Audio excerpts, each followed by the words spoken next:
Gold, trusted gold buyers. మీరు తాకట్టు పెట్టిన బంగారాన్ని విడిపించి ఈ రోజు ఉన్న మార్కెట్ ధరకు కొనబడను.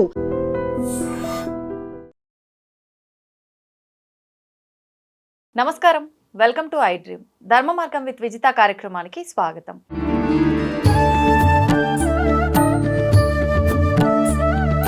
ప్రస్తుతం మనతో పాటు ఉన్నారు ప్రముఖ ఆధ్యాత్మికవేత్త బట్టిప్రోలు విజయలక్ష్మి గారు. ఇప్పుడు అమ్మతో మాట్లాడి మరిన్ని విషయాలు తెలుసుకుందాం. అమ్మ నమస్కారం. నమస్కారం విజిత. అమ్మ, మనం కొన్ని మంత్రాలు నామాలు చేసుకుంటే కొన్ని ఫలితాలు ఉంటాయంటారు.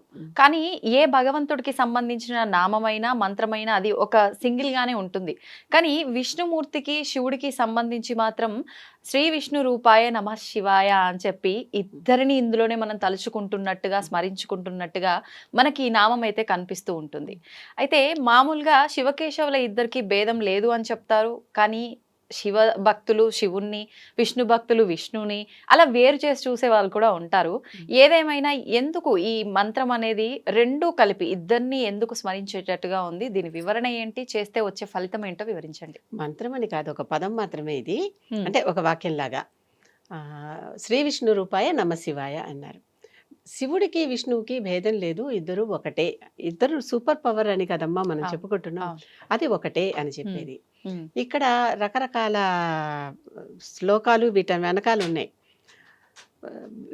శివరూపాయ విష్ణువే విష్ణు రూపాయ శివ అని దీన్ని కూడా పోలుస్తున్నాం. అంతేకాదు శివస్య హృదయం విష్ణు విష్ణుస్య హృదయం శివ, శివుని హృదయం విష్ణువు, విష్ణు హృదయం శివుడు ఉన్నారని. ఇంకా మీరు గమనించండి, కాశీలో శివక్షేత్రం కదా, విశ్వేశ్వరుడు కదా అక్కడ ఉన్నాడు, ఆయన విశ్వనాథుడు. ఆయన ఉన్న చోట మనకి తారక మంత్రం ఒకటి చెప్తాడు ఆయన. కాశీలో పోతే కాశ్యాంతు మరణాన్ముక్తి అని, కాశీలో మరణించిన వారందరికీ కుడి చెవిలో శివుడు వచ్చి తారక మంత్రం చెప్తాట. ఆ తారక మంత్రం ఏంటి? శ్రీరామ. అర్థమైందా? విశ్వేశ్వరుడు తన దగ్గర ఆ పట్టణంలో వచ్చి ఎవరైతే ఆ పురంలో మరణిస్తున్నారో వారికి మోక్షం ఇవ్వటానికి తారక మంత్రాన్ని జపిస్తూ చెవిలో 3 సార్లు అందుకనే కాశీలో ఏ ప్రాణి చనిపోయినా కుడి చెవి పైకెత్తి పెట్టి ఉంటుంది అని చెప్తారు. అవునమ్మా. అక్కడ దాంట్లో శివుడే స్వయంగా వచ్చి మోక్ష మంత్రం తారక మంత్రాన్ని ఉపదేశిస్తాడు. ఆ తారక మంత్రం ఏమిటి? శ్రీరామ. అంటే ఏమైంది? శివుడంతటి వాడు విష్ణువుని ధ్యానిస్తూ ఇదే తారక మంత్రం అని తన భక్తులందరికీ చెప్తున్నాడు. అంటే వాళ్ళ దగ్గర ఎటువంటి తారతమ్యాలు భేదాలు లేవు. రెండోది, శ్రీరాముడు తను అంతా చేసుకుని వెళ్ళబోతూ అక్కడ రామేశ్వరం దగ్గర శివుణ్ణి ప్రతిష్ఠ చేశాడు.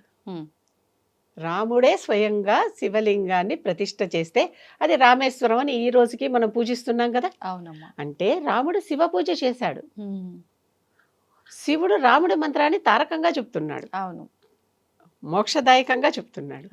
అక్కడ అసలు ఏ భేదాలు లేవు, రెండు ఒకటే. శివ అంటే కేశవ అని అర్థం. శివుడు ఎక్కడ?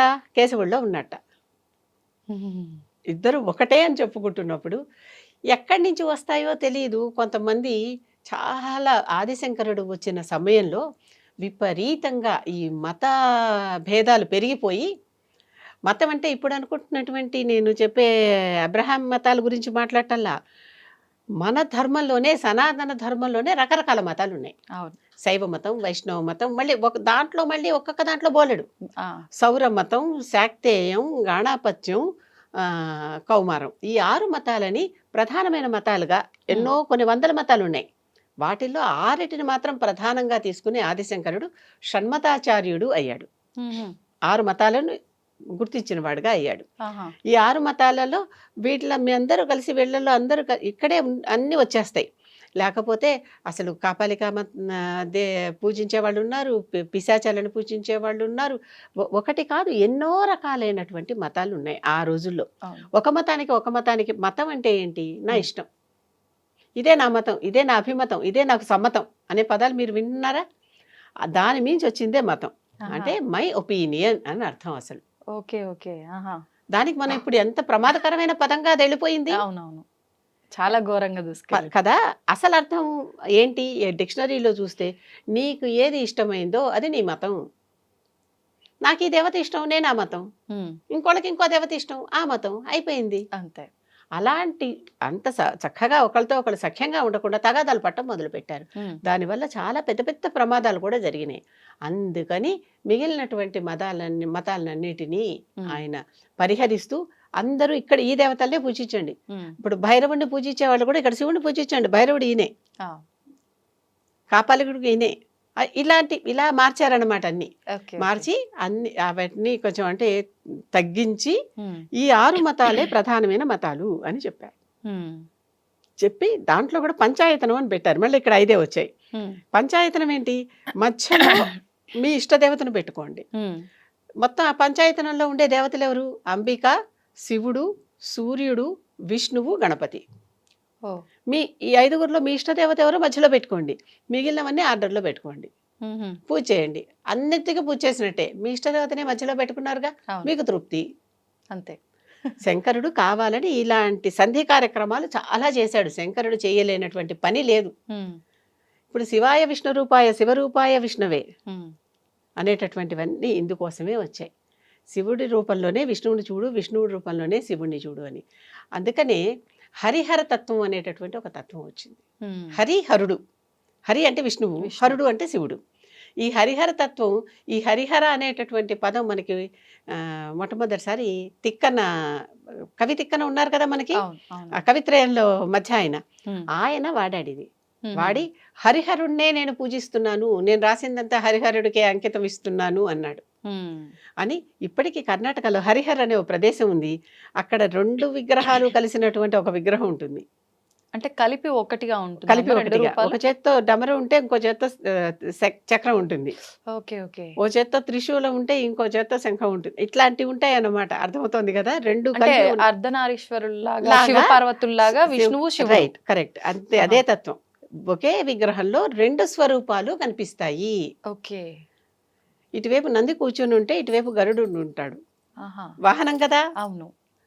ఈ రకంగా ఆ విగ్రహం. ఇప్పుడు మనం కూడా కామధేను ఆశ్రమం ఒకటి ఉంది, నారాయణ ఆశ్రమం అని జియగూడలో. అక్కడ వాళ్ళు హరిహర నుంచి ఇక్కడికి మైగ్రేట్ అయ్యి వచ్చారు. అప్పుడు అంటే ఇస్లాం వాళ్ళు వచ్చి అక్కడ అన్ని ధ్వంసం చేస్తుంటే తప్పించుకుని వచ్చారు ఇక్కడికి. వచ్చి అప్పటి నుంచి ఇక్కడ కొన్ని తరాల నుంచి ఇక్కడే ఉన్నారు. వాళ్ళు కూడా హరిహర్ నుంచి వచ్చారు కనుక హరిహరుడే వాళ్ళ ఇష్టదైవం. అక్కడ కూడా మీకు హరిహర విగ్రహం కనిపిస్తుంది. అంటే ఏంటి? అందరూ ఒకటే అని చెప్పటం. ఎప్పుడైతే ఎవరైతే వీళ్ళిద్దరిని ఒకటిగా కొలవరో వాళ్ళకి సరైనటువంటి ఆయుష్ ఉండదు. స్వస్తిరాయుషి అని ఉంటుంది. అంటే వాళ్ళు ఎవరైతే ఇలా ఇద్దరిని సమానంగా కొలుస్తారో వాళ్ళకి ఎప్పటికీ కూడా చిరకాలం ఆయుష్ ఉంటుంది అని దీవెన కూడా ఉంది. కనుక ఎప్పుడు శివుడు విష్ణువు ఒకటే, వేరా వేరా అని కొట్టుకోవటం అనవసరం. వేరు చేయటము అనవసరమే. ఇద్దరు కలిపే ఒకటి. ఎలా అయితే ఇందాక అన్నారు మీరు అర్ధనారీశ్వర అని, శివ శివ అంటున్నామా, అమ్మయ్యా అంటున్నామా, అమ్మ అయ్యా ఇద్దరు అనేసుకున్నామా మనకి తెలియకుండానే. అలాగే ఇక్కడ కూడా జంట పదాలని ఎలాగైతే విడతీయకూడదో హరిహరులను ఒక్కటిగానే పూజించాలి, ఒకటిగానే భావించాలి అని చెప్పేది. కనుక ఈ చెప్తున్న వాళ్ళు ఎవరే చెప్తున్నారో శివాయ విష్ణు రూపాయ శివరూపాయ విష్ణవే అన్న, మీరే ఇందాకేదో ఒకటి చెప్పారు, శ్రీ విష్ణు రూపాయ నమ శివాయ. ఆ విష్ణు రూపమే ఈ శివుడు అని. ఇప్పటికీ కూడా ఏ విష్ణు క్షేత్రాలకు వెళ్ళినా అక్కడ క్షేత్రపాలకుడు శివుడు, ఏ శివక్షేత్రాలకు వెళ్ళినా అక్కడ క్షేత్రపాలకుడు విష్ణువు. కలిసే ఉంటారు, ఆ క్షేత్రాన్ని పరిపాలిస్తూ ఉంటారు వాళ్ళు. వీళ్ళేమో అక్కడ వెలసిన దేవత లేకపోతే ప్రధాన దేవత. అవును. అలాగే ఒకళ్ళు ప్రధాన దేవత అయితే ఒకళ్ళు అక్కడంతా పరీక్షిస్తూ పరిశీలిస్తూ పాలిస్తూ ఉంటారనమాట. వాళ్ళిద్దరి మధ్య ఉన్నటువంటి ఐకమత్యం అది. అర్థమైందా? అర్థమైందమ్మా. ధన్యవాదాలమ్మా. నమస్కారం.